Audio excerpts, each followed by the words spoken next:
Hello children, अपनी पिछली video में मैंने आपसे एक सवाल पूछा था और वो ये कि आपके आसपास चारों ओर कोई भी एक परिवर्तन का मुझे एग्जाम्पल शेयर कीजिए। और आप सभी बच्चों ने मेरे कमेंट सेक्शन मुझे काफी सारे एग्जाम्पल्स भेजे। जैसे कि किसी ने लिखा कि एग को बॉयल करना, उसमें भी एक चेंज हो रहा है। किसी ने लिखा कि आइसक्रीम का मेल्ट हो जाना, आइसक्रीम का पिघल जाना, वो भी एक चेंज वो नोटिस करते हैं। किसी ने लिखा दूध से पनीर बनाना। किसी ने लिखा कि फ्रिज से पानी, जब हम बर्फ जो है बाहर निकालते हैं तो पानी में बदल जाता है। तो आपने मुझे बहुत सारे एग्जाम्पल्स भेजे चेंजेस के, हमारे चारों ओर परिवर्तन के। तो ये जो एग्जाम्पल थे जो आपने मुझे भेजे हैं, उनमें से हम डिस्कस करते हैं कि क्या ये चेंजेस को हम उल्टा कर सकते हैं। यानी कि क्या हम जो पदार्थ पहले अपनी पुरानी अवस्था में था, जिस पुरानी स्टेट में था, क्या हम उसको उसी की स्टेट में वापस ला सकते हैं। आइए जाने के लिए कंटिन्यू करते हैं हमारा लेसन नंबर 6, हमारी चारों ओर के परिवर्तन यानी कि चेंजेस अराउंड अस। और अभी हमें देखने जा रहे हैं कि क्या हम चेंजेस को वापस कर सकते हैं। आइए इसके लिए कुछ एक्टिविटी करते हैं। जैसे कि यहाँ पर मैंने एक बैलून लिया है, आप देख सकते हैं ये बैलून का ओरिजिनल स्टेट है। इसको फुलाते हैं, ये काफी फूल चुका है। आइए इसको बांध देते हैं एक धागे से।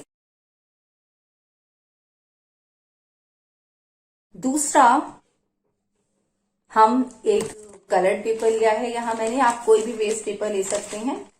उसका मैं हवाई जहाज बनाने जा रही हूँ।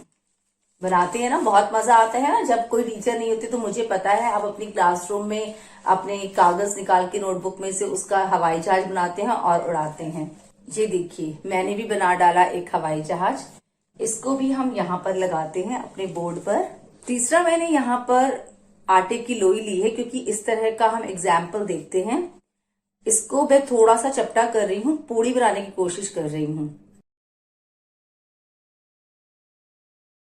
तो यहाँ पर मैंने लोई से एक पूड़ी तैयार की है, इसको भी मैं यहाँ पर लगा देती हूँ।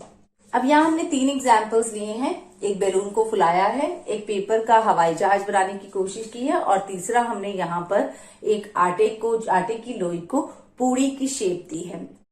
अब यहाँ हमने चेंजेस किए हैं क्योंकि इन तीनों में ही आपको दिख रहा है कि चेंज तो हुआ है। यहाँ पर आप बैलून को देखिए, इसका वॉल्यूम भी बढ़ा है और इसकी शेप भी चेंज हुई है।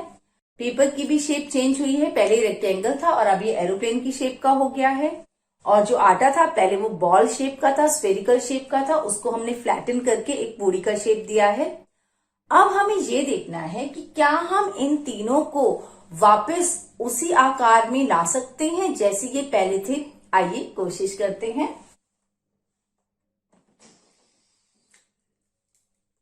ये हमने क्या किया है, बैलून में से हवा निकाल दी है और आप देख सकते हैं जो बैलून है वो अपनी ओरिजिनल शेप में वापस आ चुका है। ये देखिए पेपर भी रेक्टेंगल शेप में वापस आ चुका है।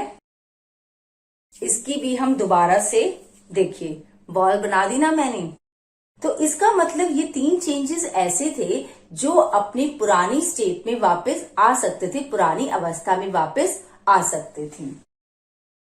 तो ऐसे परिवर्तन, ऐसे चेंजेस जिसमें कोई भी ऑब्जेक्ट, कोई भी पदार्थ, कोई भी वस्तु अपनी पुरानी अवस्था में वापस आ सकता है, ऐसे चेंजेस को हम, ऐसे परिवर्तन को उत्क्रमित किए जाने वाले परिवर्तन कहते हैं, यानी कि रिवर्सिबल चेंज कहते हैं। तो आइए डिफाइन करते हैं इसे। तो हम डिफाइन कर सकते हैं उत्क्रमित किए जाने वाले परिवर्तन को, यानी कि रिवर्सिबल चेंजेस को। हम कहते हैं ऐसे परिवर्तन जिसमें पदार्थ अपनी पुरानी अवस्था में वापस आ जाते हैं, यानी कि the changes which can be reversed, जो वापस हो सकते हैं, उन्हें हम रिवर्सिबल चेंजेस और उत्क्रमित किए जाने वाले परिवर्तन कहते हैं। अभी अभी हमने देखा कि गुब्बारा जो पहले फूला हुआ था, अब जैसे हमने उसका धागा खींचा, हवा बाहर आ गई और वो पुरानी अपनी स्टेट में वापस आ गया। इसी तरह से जो एरोप्लेन था, जैसे हमने उसको खोला तो वो पुरानी स्टेट में वापस आ गया। जो बॉल थी आटे की, फ्लैटन की, और जब हम उसे चाहा उसको दोबारा से हमने उस बॉल में कन्वर्ट कर दिया। तो आइए कुछ और एग्जाम्पल्स डिस्कस करते हैं उत्क्रमित किए जाने वाले परिवर्तनों की। तो सबसे पहले हम बात कर सकते हैं गीले कपड़ों का सूखना। जैसे कि कपड़े गीले होते हैं, उन्हें आप धूप में डालते हैं, वो सूख जाते हैं, पर आप दोबारा से उन्हें कितनी आसानी से गीला कर सकते हैं। बाल्टी में पानी लीजिए, दोबारा डाल दीजिए उन कपड़ों को पानी में, तो वो गीले हो जाएंगे। इसी तरह से दूध का गर्म से ठंडा होना। अगर आप दूध को गर्म से ठंडा, अगर दूध को गर्म करने के बाद सामने रख दे थोड़ी देर के लिए, थोड़ी देर में ठंडा हो जाता है, और इसी ठंडे दूध को आप दोबारा से आसानी से गर्म कर सकते हैं ना, बर्नर पे रख के। तीसरा, आइसक्रीम का पिघलना। आइसक्रीम को फ्रिज से बाहर निकालिए, वो पिघल जाएगी, दोबारा फ्रीजर में रखिए तो वो जम जाएगी। तो इसका मतलब जो ये चेंज है ये भी रिवर्सिबल है, दोबारा से उत्क्रमित हो सकता है। अगला है रबड़ बैंड को खींचना। रबड़ बैंड को खींचते हैं और छोड़ दीजिए, वो वापस अपनी शेप में आ जाता है। तो बच्चों, ये कुछ ऐसे एग्जाम्पल्स थे जहां पर चेंजेस रिवर्स हो रहे थे, यानी कि ये ऐसे परिवर्तन थे जो उत्क्रमित किए जा सकते हैं। तो बच्चों, आज के लिए इतना ही, और अब है आपकी बारी। मैंने आज आपको पढ़ाया है उत्क्रमित किए जाने वाले परिवर्तन, और आपने मेरे कमेंट सेक्शन में ऐड करने हैं इसकी लिस्ट, यानी कि आप सभी को मुझे एक एक एग्जाम्पल शेयर करना है उत्क्रमित किए जाने वाले परिवर्तनों का। अपने आसपास ध्यान से ऑब्जर्व कीजिए और ढूंढ निकालिए रिवर्सिबल चेंजेस को।